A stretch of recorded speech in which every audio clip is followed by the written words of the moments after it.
featuring in today's episode. What are they? Fucking hell, man! Hi guys, welcome back. My name's Chris. My name's Brad. And we're here today to talk about toys. And we're at episode 6, and it's going to be Teenage Mutant Ninja Turtles focus. As you can see, we're going to be looking at the 1.4 scale inch NECAs today. We've got some pretty... big boys. Yeah, we've got one particularly rare one. And we're also going to be looking at our new feature, Quick Snatch. Not quickies, Quick Snatch. Quick Snatch, we're going to call it Quick Snatch. And then we're going to do our classic blind bags. So, welcome back, episode 6. Okay, so Quick Snatches, what do we got? So recently I've been getting into an old classic comics. Yep. Like you did last time, we had a little... When was that? Nice, comics becoming a bit of a theme now, aren't they, for this show? So this particular one, set of variants, is from 1990, so that's a good 31 years ago now. And it is the classic Todd McFarlane #1 Spider-Man from 1990. So this was his debut from when he went from just being an artist to a writer and an artist. And he did this for a good couple of years before he went away to create Spawn and co-found Image Comics. Image, nice. So sold 2.5 million copies in the first week it was sold. This is the first polybag edition, the one you just pick up normally. Then he released the silver variant, also polybagged. There we go, lovely. My favourite one, I think, out of all of them. Yeah, that is cool. And then there was a warm-up variant, which is a gold edition. And apparently there's a even rarer one, which was platinum, and it was 10,000 copies sold. No chance of me getting hold of that. There is some newer ones that do variations and homages to this particular artwork, which I'm going to try and grab hold of and bring in for another video. But this is my quick snatch for this period, and we'll move on to it. I thought it was amazing. Yeah, nice. That's really cool. Older than me. That kind of, that sort of like Spawn style, that McFarlane style is definitely coming across. He's got that, the way his sort of like limbs are illustrated, it's kind of got that sort of creepiness to it. It reminds me a little bit of similar artwork to like Keely Jones did the Batman stuff. Yes. Yeah, it makes me feel like he's a bit more spider-like. Like, the vampire Batman is a great call out for that. Yeah, we probably will have to do that at some point. Very nice. Cool, wicked. So my quick snatch comes in 2 parts actually. I didn't actually buy recently, so this is an older toy. It's a variant of the Weapon X. But it helps his quick snatch story. Exactly. What was nice about this variant was that it uses the red blood rather than the green. We'll do a little side by side to give you an idea. We like our variants. This toy is based actually on a series of comics that came out in the 90s that were based on the Weapon X. So this is the sequel to the first Weapon X comic, which inspired this toy, and I felt like together in my display they just sat really nicely. I think the artwork's great on this. It's that kind of like early 90s style. And it just sits nicely with that toy as a little. We've got 90s today, 90s. 90s comics. I mean, it was. I don't think I respected it as much as I do now. Yeah. Because to me it seemed really modern, but then I keep forgetting that 1990 now feels like a couple of years ago, because we're old as shit. Yeah, that is weird actually. But now, actually 30 years ago now, that's crazy. Yeah, something that we would think of is still new because it's in the 90s. I was a toddler when probably that came classed as vintage. I was an actual toddler. I was 1 year old when this came out. I'd have been 2 years old when that came out. Cool, and that's Quick Snatch. Hi, so as you guys may know, we are kind of in the box collectors. Yeah, you're not though.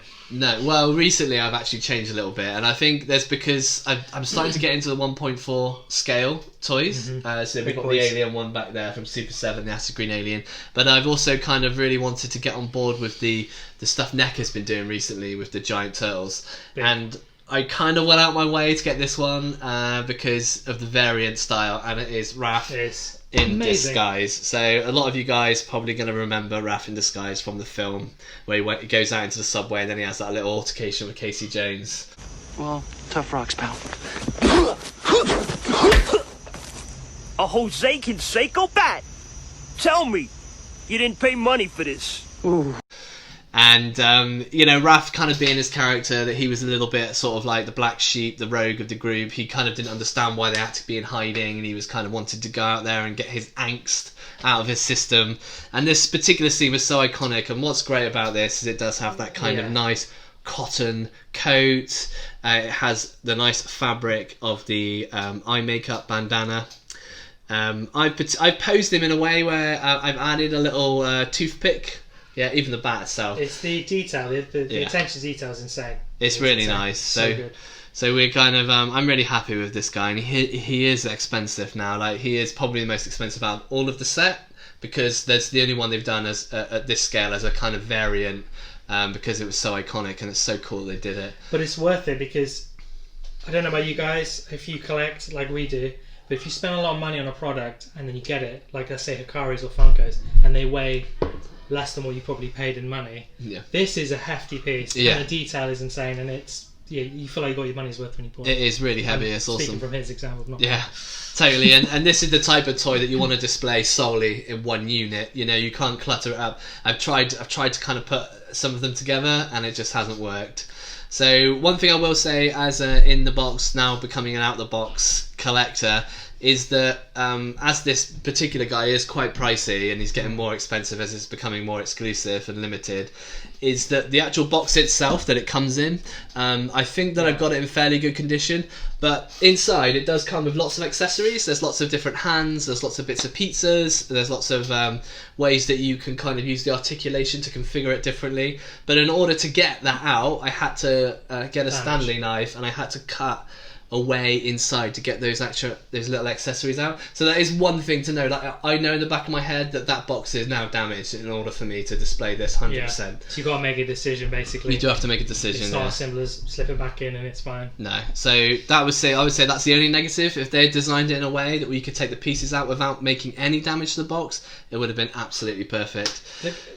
The belt, separate. It's not sewn in and made look like it. It's an actual separate belt wearing his coat. I do feel a little bit sorry for some collectors, because when they released the first wave the kind of 4 classic guys, and then they released this one, and the only difference really is the accessories, because underneath the sculpt is exactly the same. Yeah, you take the hat off, the coat. So if you kind of got so excited and you bought into that first wave, and now you want this one, you're going to be paying the same amount twice, in fact more, just for the coat. So I kind of held back. I think it was just lucky timing really, and I got this, which means if I do buy the rest, then I can kind of get him separately. Exactly. Yeah, absolutely. So this is probably one of my favourite, if not favourite, figures. So this is Ralph in disguise from Teenage Mutant Ninja Turtles. Very good. I also brought Leo, because Leo, to be fair, was probably my favourite as a kid. Donatello for me. Yeah, Donatello was Donatello had that sort of like innocence to him, didn't he? He was the stupid one, really, wasn't he? But compared to Michelangelo. Oh, okay. Fair play. But yeah, what was good about Leo is because he had 2 swords as a kid. I thought that was really cool. So I wanted to get him in the collection. I don't think I may or may not buy the other 2. The only issue is with Donatello is his face sculpt. He looks a little bit like a bird.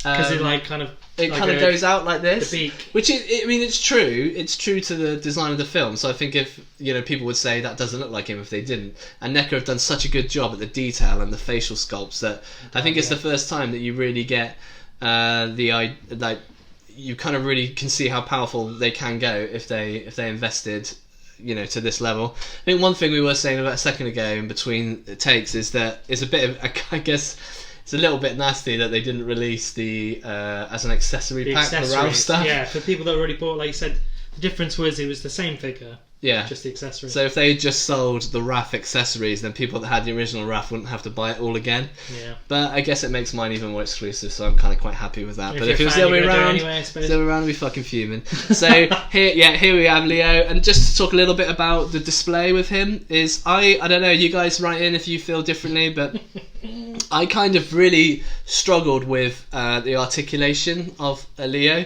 because he does have all of the possible poses. I think elbows don't bend. They don't. No. They don't bend. So I really struggled getting him into the right position. I think this position does look coolest the way I got it now. Although, by the looks of this image here, it should bend because he's crossing his eyes. You'll see images. You'll probably do what most people do when they spend money on this: is they end up googling like good poses for these toys.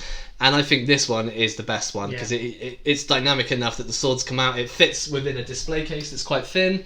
And I did struggle bending it though, so just be aware. But it's good because it takes up the room as well because they're so long and it's just... Exactly. And honestly, the detail's incredible. One other thing that I do like to put in my display case is I've got some of the 90s cards that came out around the film time. So I've got that kind of displayed quite in front of him, and it feels a little bit like... Oh, we've just got some light issues there. It feels a little bit like a museum plaque. It's pretty cool. Movie sticker book. So I guess you can see here, this is the Playmates re-release of the original line that they did, probably I think it was back in like 2014 or something. But you can see how, you know, the size difference is insane. And this here is that classic Playmates. This is actually Donatello in disguise. It came with that little face mask. I haven't got the face mask, but just to kind of give you a little size comparison there, just see how big these guys are. Oh, it does come with a pretty cool accessory as well. This little radiation thing is pretty sweet. So there you have it. Can I ask you a question really quickly on camera? Did they release a Splinter or Shredder? They've got Shredder for sure. But I'm not sure actually. They might have Splinter. Write in if you guys know. But they definitely have to check. They definitely have a Shredder one. The Shredder one is its cape is huge. It's really cool. So it's obviously from the first film. It has not got that crazy huge battle like roided version of him, which they did in the later films. It's just a default one. I think you can get. You might be able to get Foot Soldier as well. If so, you got a lot to buy now. But well, no, I'm certainly not going to because I don't have the space for them. No, but these are huge. Look at these boxes. So there we have it then. Huge. Nickelodeon, weird Nickelodeon sticker on logo or whatever. Okay. Thanks for sticking with us, guys. Now we're out of that segment. We're going to do the blind box opening. That wasn't. I mean, valuable. I've got to say straight away, it looks like you got a fucking Funko again. I hope that isn't, and I hope it isn't valuable. Because I is, smashed that on the desk. One, you're going to be pissed either way. One, it's not valuable, it's any shit. Or two, if it is, you just damaged it. I hope it's good. It is the same shape. But you happy said it's birthday again. Always happy birthday. So we got Raphael. Yeah.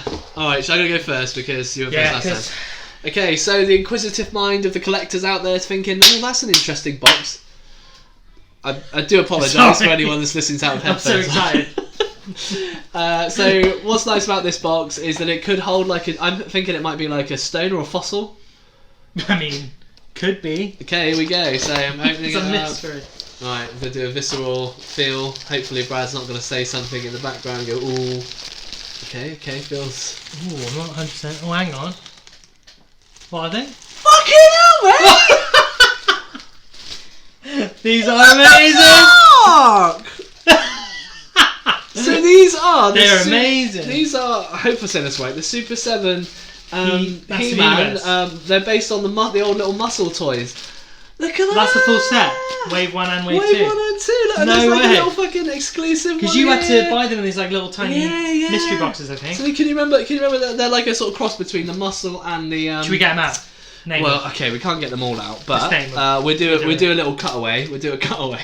Yeah, but let's see if we can all do of it. these. So that's so that's Wave 1 and so that's Tila. Woman. Yeah, that's a woman, Tila. That's Tila. We got Evil in there. She's like a magenta version. I don't want to muddle them together. But oh my god, this is fucking cool, man. Like paid out. Mate, I can see if I can name off the names. Oh yeah, go on then. Hey, yours gonna be way better than mine, Chris.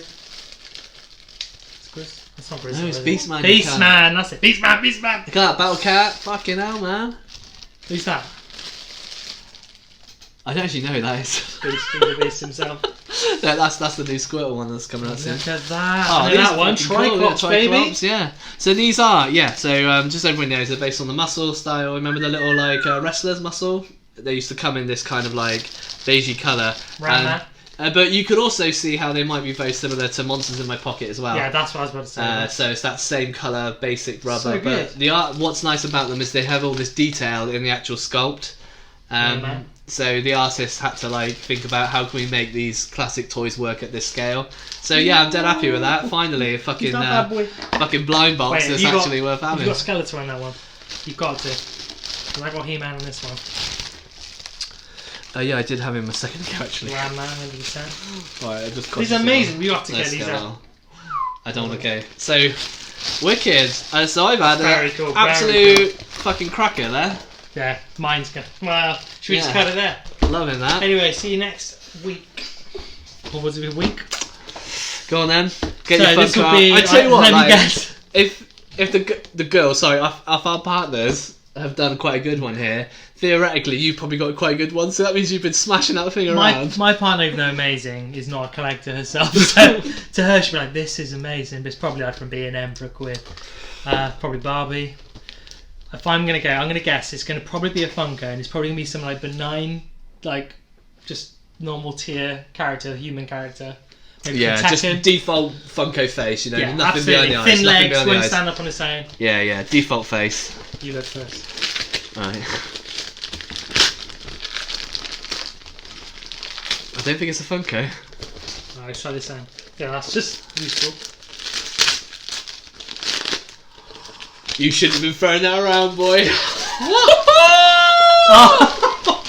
Oh no, okay, it's not what I No, thought it it's was. not. It's not Oh, what what do you I thought it was. I thought it was. That's pretty cool though. That It's is nowhere fucking near cool. the level of that. But that is better than the usual Funko. Laura, it's a sort of an in-joke. Laura Lake says I like Pokemon. Not to this extent, but that is a pretty Okay, decent so it's like little... a little romantic link there.